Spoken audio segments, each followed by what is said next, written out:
Namaste and Jai Shri Krishna to all. Welcome to Path to Anandam Gita series, Power of Knowing Whom to Worship.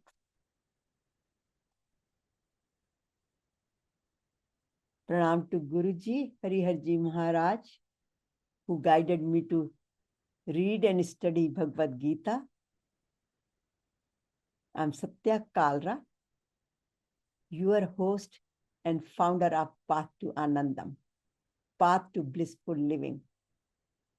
So thank you very much for joining, and thank you very much to Bhagwan Krishna, Bhagwan Ji, Lord Krishna, for bringing us together this morning.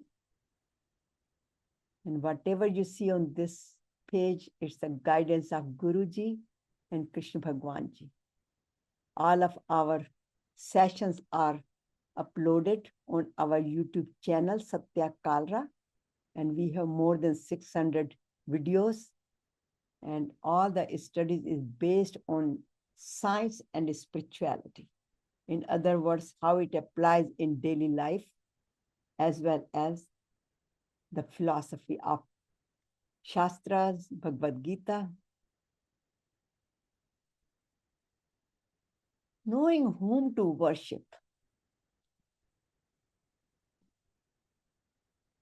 This question came to me, that who should I worship? There are so many festivals, beautiful festivals.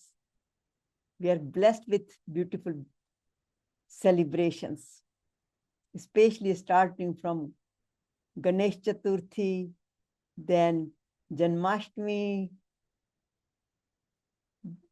and Navratri, Dussehra. Now Diwali is around the corner, and Thanksgiving, New Year, etc. And each session, each festival is dedicated to one particular god. And once we are done with one, Ganesh Ji, then Krishna Bhagwan Ji comes, then Durga Ma comes, and not only Durga Ma, it's 9 Devis come. So every day is a different celebration. And then Dussehra, Ram Bhagwan Ji. So question comes that which god should I worship? And keeping that in mind, the whole session is dedicated to that subject. So knowing whom to worship and how we can turn these holiday season into a self-healing session, because these are self-healing sessions. Actually, it's not just the holidays, but there is a lot of meaning behind it, lot of purpose behind it. How can we heal ourselves during this process and feel more healthy, happy, and peaceful? So festivals, worship, self-healing, all is covered in today's subject. So why so many forms of gods and festivals? Whom we truly worship, and what does Bhagavad Gita say about it? And how to worship them to reach to ultimate oneness and know who am I? And what are the benefits? What does the science speak about? Medical science speaks about. How does the science meet spirit and spirituality? What are the daily practices? Satyaji, Ji. we are not seeing the slides. Okay, you are not seeing the slides. Uh-huh. Okay, let me. At least I'm not seeing any. No. And there's nothing on the screen either.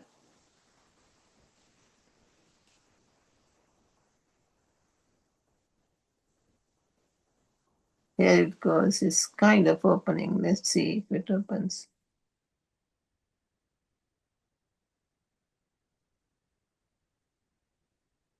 How about now? Yes, it has come now. Okay, great. Thank you. Okay, let me, continue. Give me a minute, okay? Before. Can you see it now? Yes, I can see. Let's just see. Can everybody see it? Yeah, I Okay. can see. Okay, then I'm going to mute all and start all over again. Hmm. And if there is any problem, let me know.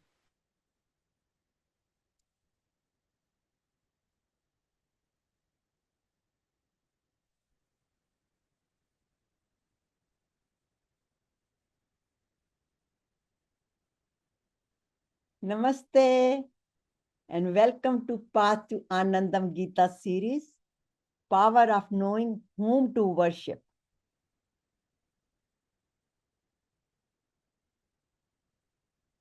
Pranam to Guruji, Hariharji Maharaj, for his blessings. I'm Satya Kalra, your host and founder of Path to Anandam, Blissful Living. And thank you very much for joining. And Lord Krishna, Bhagwan Krishna Bhagwan Ji, for bringing us together. And whatever you see on this page is the blessing of Guruji and Bhagwan Ji. We have more than 600 videos posted on YouTube channel. So in case you have missed any one of them or you want to share with your loved ones, they are available. And these videos are based on spirituality as well as science and Bhagavad Gita. Today our subject, knowing whom to worship. This is the festival season. It started with Ganesh Chaturthi, Janmashtami, Nav Durga, and now Dussehra and continuous Diwali is around the corner. Thanksgiving, New Year. So we are going through a beautiful season right now. How this season can be turned into self-healing season. And why this subject? The question comes, there are so many gods and goddesses. Even during Navratri, there are 9 different forms of Ma. So confusion is, which one should I worship? Why so many forms of gods and festivals? Whom we truly worship, and what does Gita say about it? How worship leads to peace and oneness, healthy, happy, and peaceful life, and ultimately experiencing who am I? Benefits. What does the science speak about it? What are the medical science say about this? How does the science meets the spirit, leads to spirituality? And what are the daily practices to connect with supreme power? And then Sankalpa. I worship not the images, but the presence. And our homework with the tip of the day, and then meditation. All this is divine. So why this topic now? So many beautiful festivals. And each one is celebrated with different God, different divine form, with different energy. Here you can see Ganeshji, Shivji, Durga, Ram Bhagwanji, and Ma Saraswati. So many forms, but all have the only one golden light, one divine light. So yet many people feel confused, for spiritually scattered. And that's why this question comes to me many times, and I thought I should address this one. So let's go beyond the rituals, because there are many rituals during this session and these seasons. But we need to discover one divine behind all forms. In other words, there are many different forms, but there is only one, the supreme power, one divine light, one divine energy. So we worship in many different ways, different occasions, different festivals, different celebrations. So what is worship? Worship is the one which connects us with universe, with others, through love, compassion, and awareness. And in Bhagavad Gita, Bhagwan Ji says, Patram pushpam phalam toyam yo me bhakta prashyati. Tadam bhaktu parthanam ashnami pratyat atmana. Whoever offers me with devotion a leaf, flower, fruit, or water, I accept it. And that's where you see this thalis with patram, pushpam, light, fruits. So worship is not about changing gods. It is about transforming the vision, seeing the one in all and all in one. Why? Because in Bhagavad Gita, Krishna Bhagwan Ji says again, Yo mam pashyati sarvatra sarvam cha mai pashyati tasyam na prashyami sach me na pranashati. He who sees me in all beings never loses me. In other words, I am always there. So see this worship, different forms of worship, offering external things. Patram, pushpam, phalam. Here, Ram Bhagwan Ji is worshipping Shivji at Parmeshwaram before departing or before starting the Lanka, departing for Lanka. And he is doing the internal worshipping from his heart, here through meditation. So there are many different ways where we worship it. But ultimately, the purpose is to see God in all. So then the question comes, whom should I worship? And Bhagwan Ji says, Ye yatha mam prapadante, tanstatyav bhajam aham, mam vartatmanu vartante manushyat parth sarvashah. As people approach me, I receive them. In other words, they approach me through Ganesh Ji, Bhagwan Ji, Ram Bhagwan Ji, whoever they worship me through, all paths lead to me. So they all come to me. See, like Brahma, Vishnu, Mahesh, Trinity. Brahma created this Prakriti, this Mother Nature. Vishnu Bhagwan Ji, Krishna Bhagwan Ji and Ram Bhagwan Ji are form of Vishnu Bhagwan Ji.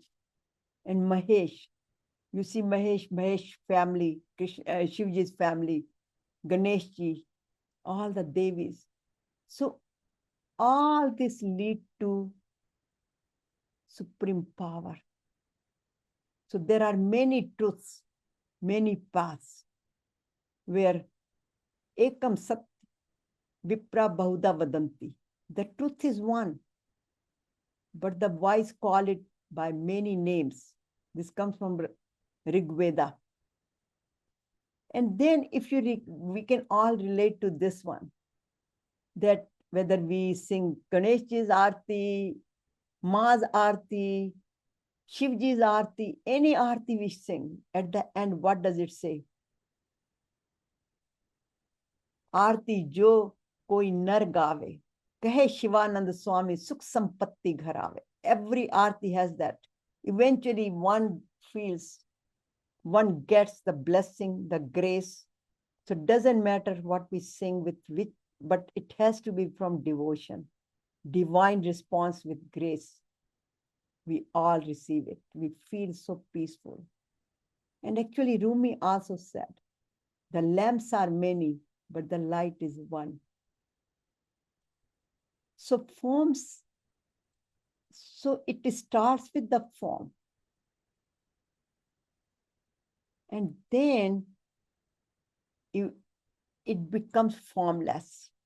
And then it turns into light. We have all these experiences during our meditation. We start with some image, or we start with breathing, and then we even do not feel the body ourselves. We just feel the ball of light. Or even when we do the meditation, start the Tata meditation, start with the form, and eventually that form disappears, turns into light, and then that energy flows within our body. This all comes from this pathway. So the form turns into formless, and then we experience that supreme energy within. In other words, it goes from duality to non-duality. We start with external pujas, rituals, but eventually we feel so peaceful. Along with that, we generate that, we have that energy within, but we start focusing and we start experiencing that energy. So worship the one divine light through all forms. This is what we all experience. So what are the benefits? What does the science of worship and spirituality? How does it connects us through devotion with neuroscience and healing? In other words, how does our body, our mind, our soul all get connected through this beautiful celebration season? And that's the purpose of it. The purpose of these seasons are to experience who am I and connect our body, our existence, physical existence, with Mother Nature through our mind and soul. So when we pray, it lowers our cortisol, increases serotonin and dopamine, which are the good hormones in the body. And gratitude activities, they activate healing centers, again going back to our endocrine system, hormones, serotonin, oxytocin. In other words, when we practice this, our capacity of our mind, which is called neuroplasticity, is increases. All this negativity disappears, and you see all this golden light. And that golden light we experience in our body. So during the meditation, again, our stress center calms down. Chanting, when we do the chanting with synchronizing with our breath and heartbeats, it creates a peace. Like during the meditation, we start with breathing, and then we connect with Om mantra, with calmness. And then we feel more and more peace. So regular worship increases our compassion and resilience and oneness with others. We feel one, we feel connected within our, every cell of our body feels connected. And then we feel connected with the supreme power. Our heart is filled with love. It just flows. It just dissolves all the forgiveness and the love. And then we are less judgmental. We feel inner peace, contentment, more endurance, more tolerance, and more inner strength. We feel more courageous to face the challenges and do the things, whatever we need to do. And it deepens our connection with divine, reveals the true self, who am I? So true worship heals the body, mind, and soul. So this season, when we start worshiping, we start generating more and more peace. And then we feel more happy, healthy, and we feel connected to supreme power. In other words, we feel oneness. Here you can see how the whole wellness, body, mind, soul is connected. Emotionally, we are balanced. We are filled with love, peace, anandam, and more through meditation. And here we feel the oneness within ourselves. Then we extend it to our family members, to the world, whole universe. So see, you can see the whole oneness. So this is what this holiday season offers. And we can benefit. And what are the benefits of that? So our practices during this festival, worship, and not just the worship, but it's a season of self-healing. So all forms, all paths lead to one divine light. In other words, Vasudev Sarvamiti. Bhagwan Ji says, I am in all. So we start our pujas in the morning with Om Mantra. That's another form of puja. Reading Bhagavad Gita. Whatever resonates with us, we start with any form or without form. Ultimately, that is the path to Anandam, eternal happiness, peace. But we must live in awareness that what we are doing, how am I doing, what am I thinking? Because this is a whole transformation of mind, which leads to deep connection with supreme power. So we start our day with exercises, yogas, pranayam, meditation, and all these practices. I put it here so one can do Surya Namaskar, sun salute. But we must pay attention. This is where the awareness is. What am I thinking? That's anything we think, we see, we listen, we speak, everything is a form of puja.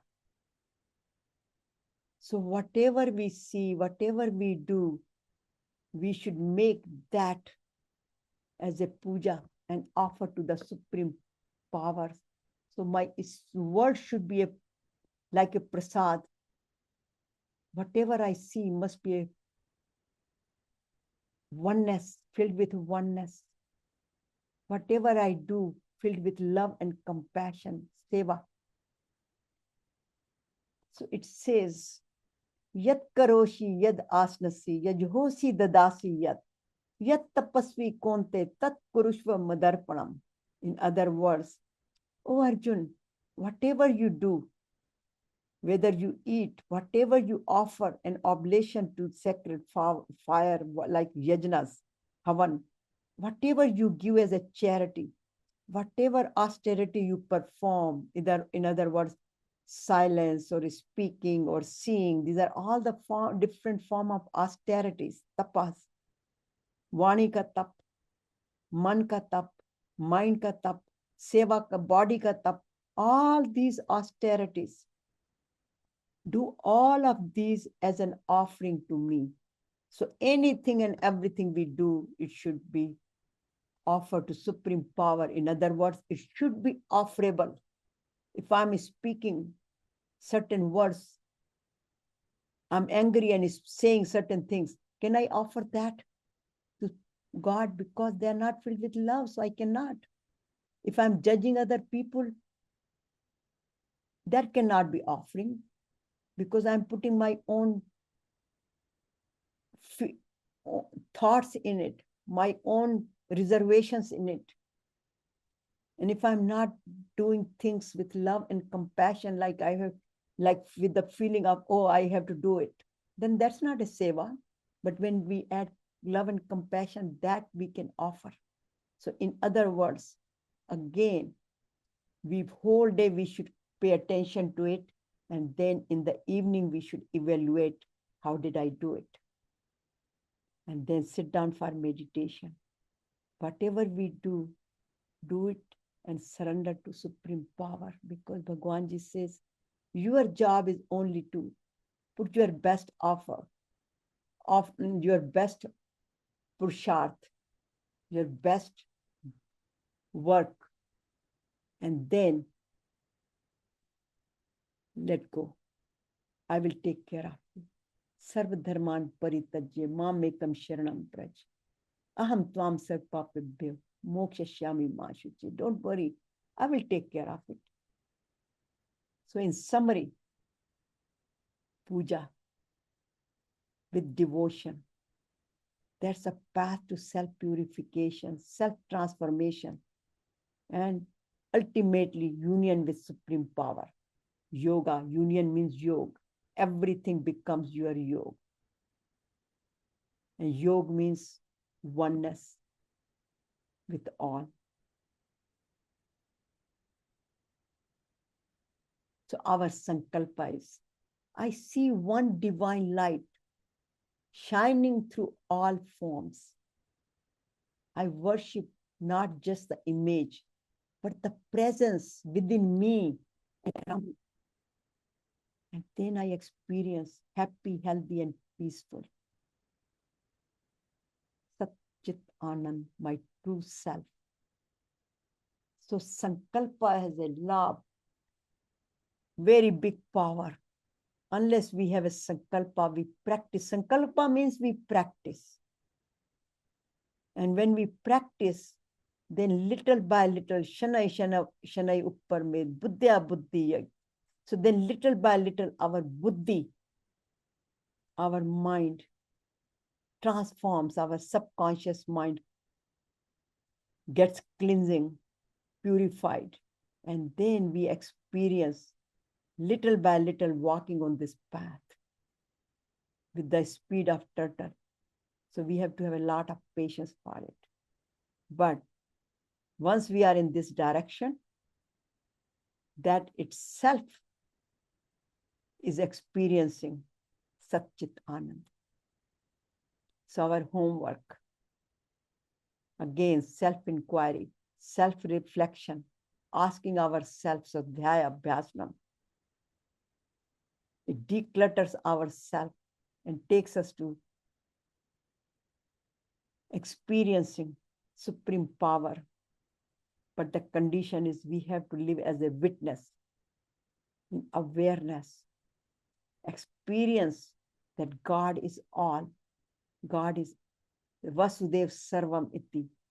God is present everywhere. But how would we do that? We have to continuously practice it. Do I know the purpose of my life? To experience Vasudev Sarvamiti, God is all. Whom do I worship? Outer form or inner presence? Do I make my every action an offering to God? Do I see God in others, family members, colleagues, and in Mother Nature, in birds, in animals, in mountains, in water, everywhere? Do I regularly do yoga, pranayama, meditation, seva, etc.? And finally, do I let go? Do I have experience with one divine? That's a big question for today.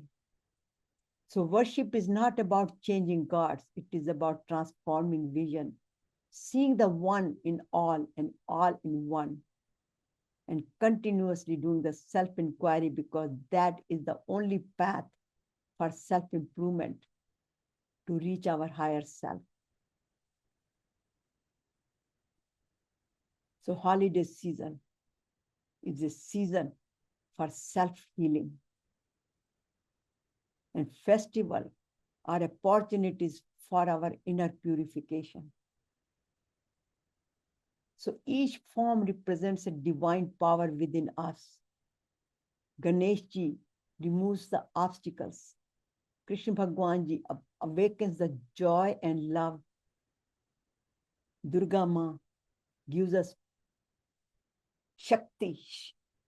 Shakti Rupena Sanstita, Shanti Rupena Sanstita, Gyan Rupena Sanstita. Namastasya, Namastasya, Namastasya, Namo Namo. So Durga Ma gives us the power. It empowers us with courage.